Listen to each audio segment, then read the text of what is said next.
Hello everybody and welcome to PAY360. My name is Tyler Page. I'm a journalist at the Fintech Times and I'm very, very happy to be joined today by Jim Colvine of Mastercard. Jim, how are you? Very well, thank you, Tyler. Great to be here. Thank you. Well, before we get on to any of our questions, why don't you give Mastercard needs no introduction, but why don't you give our audience a little bit of insight into who you are and what your role at Mastercard is? Yeah, well, I'm Jim Colvine. I lead a team, a global product team that develops environmentally sustainable products and services for our customers. That's really fantastic. Thank you for that. So, Jim, very early days at the conference. Yeah. It's still the morning of the first day, but what's your initial impression of the conference so far? Wonderful. This is my first trip here, and I'm knocked out. There's a real vibe about it, good buzz about the place. There's loads of stands here. It's just kicked off, and being upstairs and doing my keynote speech, that was fantastic. Telling a slightly different story perhaps than a lot of the other things on the agenda when we drill into environmental sustainability. Really great to be here, loving it. I'm meeting a lot of people whom I've known through my time in payments, so it's really good, reconnecting. Fantastic. And how did the keynote go? Yeah, very well. Yeah, I think the main messages I wanted to pass, certainly about what Mastercard is doing in its own actions against climate change, as well as involving our network of customers and partners and so forth in that activity, went across well. And I've been bumping into people since wanting to kind of drill a bit deeper. So that's always good. Well, just diving a little bit into our conversation now. In terms of sustainability, obviously it's a core focus for Mastercard. What gives Mastercard the license to talk about sustainability? Yeah, I think where it really lies is the authenticity of it. It's a core part of our culture and values and has been for a considerable period of time. Doing well by doing good is definitely a theme that is not just necessarily Mastercard, but certainly is one that we hold dear. I think when we think about that, we've been doing an awful lot in the financial inclusion space, bringing unbanked or underbanked citizens into the formal financial systems. On top of that, when we look to develop that, which kind of focuses more on the S, the social side of the ESG, our next horizon has very much been around what we can do for the environment. So again, embedded that, building on what we've already done, certainly in financial inclusion, to kind of broaden that scope of what we can do well by doing good in the space of environmental sustainability. And our actions are not limited to what we can do to lessen our own carbon footprint and to have less of an impact on the environment. It's about what we can do to actually engage in collective action with our network of partners and their consumers and customers that we have worldwide.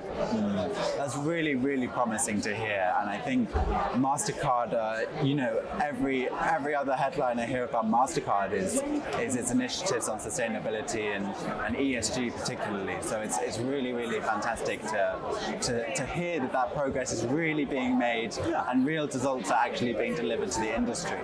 In terms of your role specifically, where does that fit into delivering that change and delivering those initiatives? Yeah, well, it's about not that point again about we can, as Mastercard, make sure that we've got the most minimal impact on the environment, and we've got our initiatives to be net zero across all our scopes by 2040. We accelerated that mission.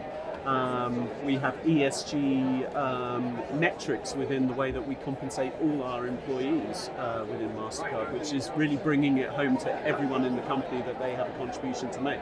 That's our own footprint, but really building on top of that, it's the products and services we develop as Mastercard that are going to be supporting others, customers of Mastercard, in their own missions towards a much more minimal impact on the environment through the products and services that we develop. And we have our carbon calculator, which enables consumers to see the footprint that they're having, their spending is having. We also have our collective action around the Priceless Planet Coalition, which is our mission to restore 100 million trees around the world in places where we can maximize benefits around climate, community and biodiversity. So there's real action around it, and it's action that is not just individualized action on Mastercard, for instance. We're bringing in towards collective action across our network of partners at the end of the day. That's really, really fantastic to hear that the solutions are coming forward and being a real core part of delivering change all around the industry and not just within Mastercard. But of course, I think when you think of sustainability, you think of the Priceless Planet Coalition of Mastercard that you mentioned. Can you tell us just a little bit more about that initiative? You mentioned that it was working with replanting trees. Can you tell us about how that's delivering change more specifically? Yes. So the Priceless Planet Coalition was set up to restore forests where they once were in areas around the world where it's going to make the biggest impact, as I said before, in climate, community and biodiversity. Without any one of those three individual elements, then we're not going to succeed. So it's about working with communities, working in lockstep with our NGO expert partners in this space, Conservation International, World Resources Institute, to set up those projects. We have 18 projects worldwide now.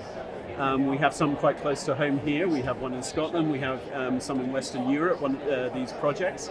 We also have a large amount around the world, particularly in that tropics area where you can really scale up the planting, the restoration of forests and so forth that were once there. So, that activity can only be done by the fundraising activities by the 130 or so Priceless Planet Coalition partners, and they're large financial institutions as much as they're small fintechs, the public sector as well involved there. All of which, and this is the critical piece, they're engaging consumers in this activity. So a consumer can make a direct donation or be part of a campaign that will actually raise funds, which we will provide to the Restoration Partners, Conservation International and World Resources Institute to actually deploy on the ground and make those projects really successful. So it's critical that it's not just a B2B corporate effort. It has to be one that involves consumers at the end of the day, because that's where you're going to drive real change in behaviour, because we all need to pay attention to the impact that we are making on our environment. Do you notice, obviously the coalition is a global effort by Mastercard, but do you notice any sort of differences regionally in those who engage in the program between different regions of Europe, for example? I'd say, and we saw this in global research that we conducted, that there is a common, increased sensibility amongst consumers that they should be taking action against climate change, and also that they expect businesses that they interact with to be doing more themselves. So we're certainly seeing that sentiment worldwide through our research. I would certainly say close to home here in the UK and Europe, I would say that's even more elevated, relatively speaking. That there are many, actions and activities that we see here in Europe, especially in the UK, towards this. I think it's not an argument that a lot of people need convincing about, that steps need to be taken. It's very visible in the media. Only yesterday we saw the release of the latest Intergovernmental Panel on Climate Change, that's a UN body, their findings about how the criticality of the situation is emphasised, and that's reported in all the media. So definitely the sensibilities, certainly in the UK and Europe, are very heightened towards the actions that we need to take towards climate change. Now, we totally get that there are, cost of living crisis, influences there, which are definitely influencing factors and so forth, but all the while, the climate change emergency is still with us, and so people still come back to that. They still relate to what's going on out there, and they want support to help them take action against it. You're absolutely right. I mean, there's only one planet, isn't there? And we all live on it. We are, yeah. So I fully agree with you that it's very hard to almost deny the necessity of these initiatives that Mastercard are leading forward. In terms of your products, how, aside from the coalition, of course, how are Mastercard embedding sustainability into their solutions?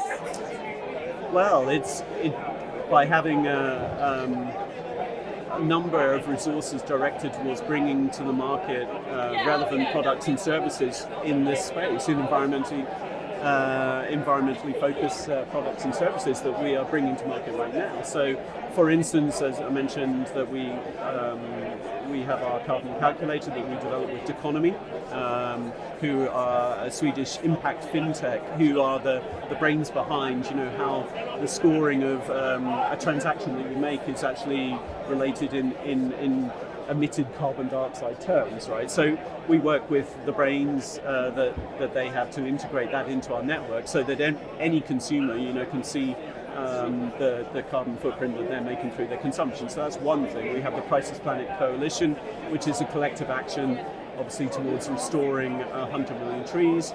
We then have other assets. We have our Sustainability and Innovation Lab, which is essentially a tent where we can work with multiple partners to bring together not what's going to happen next. We need to keep evolving. We need to keep ahead of things and bring in innovation to everything we do, and that's a form for doing that. We have Sustainable Cards program, which is if you have to have plastic, make sure it's plastic that is on recyclable plastic, or biodegradable inks have been used. So lessening the impact in every opportunity.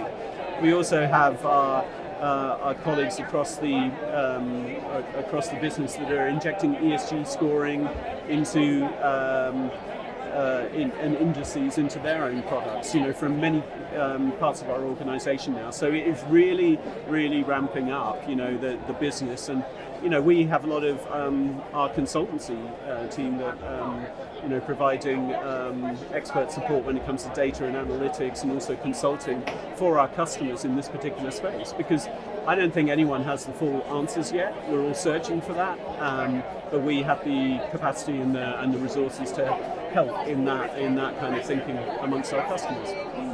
I think it's really interesting what you're sort of touching upon in this sort of like multifaceted approach. I think, with the advent of the digital economy, and especially following sort of the post-pandemic style of the industry, if you will, I think you've got this urge to deliver better change that everybody can agree on, but then you've also got things working against it, like the cost of living crisis, inflation, especially with small business issues at the moment in terms of lending. How do you think that we can make the regenerative digital economy a reality for everybody?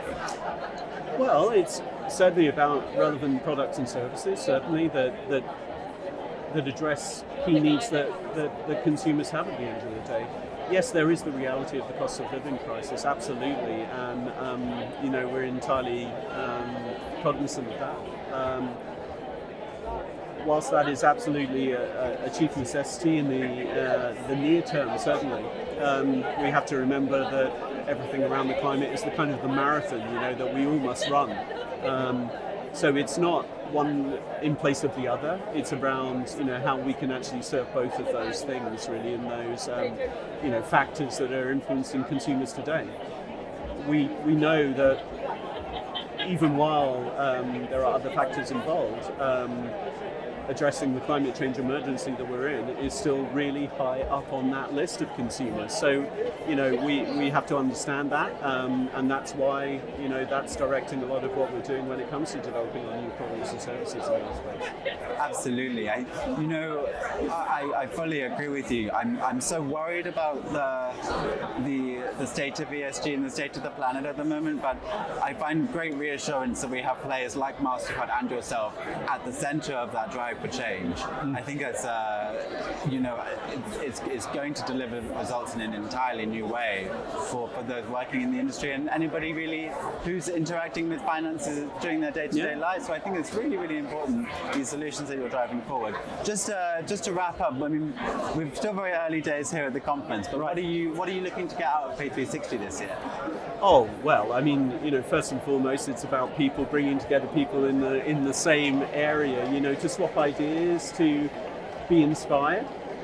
And be informed. I mean, that's the key thing. That's why people like to come to these events, really, for the connectivity, and building on the knowledge that we all have around this, passion area of ours, which is all around payments. So looking forward to it enormously. To get connected, basically. Fantastic, Jim. Well, I hope we can catch up again a little bit later, but thank you very much for joining me here today. Awesome. Thanks, Ty. And good luck with the rest of the day. Pleasure. Thank you.